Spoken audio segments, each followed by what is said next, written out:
Muy buenas, liantes. Como os prometí en el vídeo anterior, septiembre se esperaba que estuviera cargada de grandes sorpresas. Y vamos a empezar por un unboxing de esta cajita que contiene en su interior una mesa de coordenadas. ¿Por qué he puesto en la miniatura una foto en el torno? Porque sí, voy a adaptar una mesa de coordenadas al torno. Pero eso no lo vamos a realizar en este vídeo y vamos a esperar a los siguientes, ya que necesito un soldador un poquito más especial del que yo tengo y para hacer unos ajustes muy precisos y poder utilizar esta mesa de coordenadas para el remate final de nuestras piezas torneadas. Para empezar, observamos que la caja viene espectacularmente embalada, madera maciza, a prueba de golpes y en todas sus esquinitas trae unos refuerzos metálicos que le están dando ya de primera vista muy buena impresión al cliente que como yo lo ha recibido en casa. Aproximadamente calculo unos 30 kilos de peso. Una máquina o una herramienta muy potente. Os voy a pasar al primer plano y vamos a ver todas las características que trae nuestra herramienta. Pero antes de nada, darle al like, suscribiros, dejar comentarios. ¿Y por qué? Porque os voy a traer en los siguientes meses unos unboxing increíbles, unas herramientas que no están vistas en España. Y me diréis, sí, ¿sabes? Solo decís todo.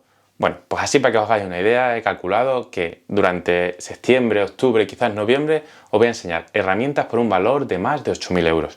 Esto en muy poquitos canales lo vais a ver y realmente creo que merecerá la pena que lo veáis. Así que venga, vamos a pasar a ver esta preciosa máquina y unas pruebas muy básicas de la realización porque necesito hacerme con ella antes de llevarla al torno. Venga, vamos a salir antes. Para empezar, como hemos dicho anteriormente, nos vamos a fijar inicialmente en el embalaje que trae y es espectacular, contrachapado de entre 6 y 8 milímetros de espesor. En su interior nos encontramos la mesa de coordenadas con sus dos ejes ya montados y una bolsita en la que contiene los elementos necesarios para terminar el montaje. A simple vista, ya vemos que el montaje nos va a costar apenas unos minutos, pero al ser una herramienta de hierro fundido, lo suyo es que le realicemos un primer mantenimiento y puesta a punto para que funcione correctamente. Lo primero que voy a realizar va a ser colocar los pasadores en los tornillos que hacen que se muevan los ejes.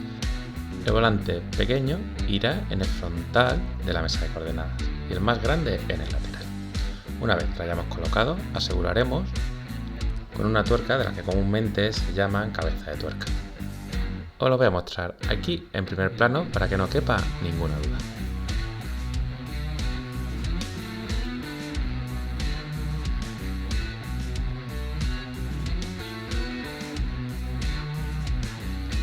La manivela con la que giraremos el volante se coloca de una manera muy sencilla, simplemente poniendo el tornillo y fijándolo con una llave Allen.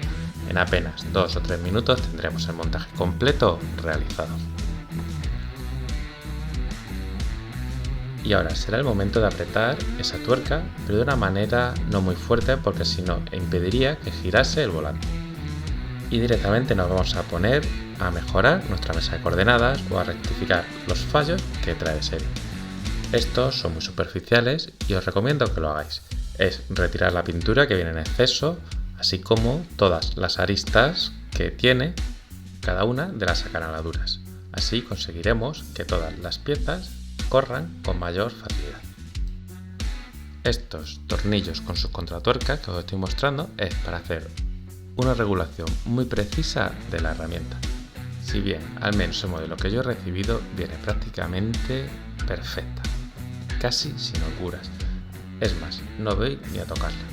Lo único que voy a hacer va a ser limpiar todos los restos que me van a producir que no fluya con la suavidad y la calidad que a mí me gusta. Y una vez que hayamos conseguido este aspecto tan pulido y corregidas esas pequeñas imperfecciones, será el momento de lubricar muy bien todos los engranajes. Para ello siempre utilizaremos una grasa de la mayor calidad posible. En mi caso, la que yo estoy utilizando la dejaré en la descripción del vídeo y es de la marca Soudal.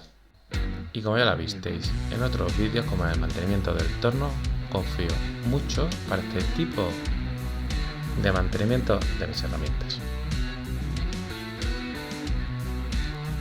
Y como la cosa está que arde, momento de que os suscribáis al canal.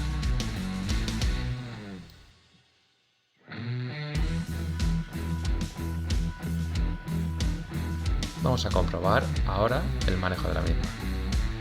Lo primero, y como paso importantísimo, es sujetar una mordaza totalmente a escuadra con la mesa superior del eje de coordenadas. Una vez bien fijado, podremos sujetar con mucha confianza cualquier pieza de madera. Estas primeras pruebas las voy a realizar con el taladro funcionando a unas 1500 revoluciones. Es una velocidad relativamente baja para trabajar la madera, pero no quiero buscar un acabado, simplemente quiero hacerme con el manejo de mi nueva mesa de coordenadas. Estoy apreciando de primeras que el movimiento son muy fluido y me permite trabajar de una manera muy precisa el mecanizado de estas piezas. Vamos a tener en cuenta que al ser una pieza redonda, esto, si una mesa de este tipo, sería totalmente inviable. Y el resultado, os lo puedo asegurar, me encanta. Voy a realizar ahora una prueba con un trozo de listón de madera de pino bastante blandita, en la que lo mismo, voy a trabajar la cesa, bajar revoluciones, simplemente para seguir cogiéndole el tacto.